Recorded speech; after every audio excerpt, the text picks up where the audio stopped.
Ал қыздар, осы тағамның атауын тауып көріңіздер. Бұл тағамның атауы әртүрлі. Ең біріншіден етімізді төртпіштеп тураймыз, сосын қуырамыз. Дәміне қарай тұз, бұрыш, сүйікті дәмдеуішіңізді қосып, майды қосып, жақсылап қуырамыз. Содан кейін пиязды алып, ортасынан бөліп, осындай бөліктерге бөлеміз. Картопиямызды төртпішті қып тураймыз. Сәбізімізді де ұзынша қып тураймыз. Енді осының бәрін піскен етімізге қосып, жақсылап қуырып, бір 10-15 минутқа қойып қоямыз.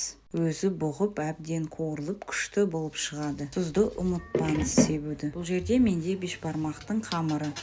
Жұқалап жайып, төртпішті қып тураймыз. Суға тұз салып, жақсылап араластырып, қамырды саламыз. Сіздер лайк басып, комментария жазып отырыңыздар. Парақшам сонымен дамиды. Қазақ қазақты қолдамаса кім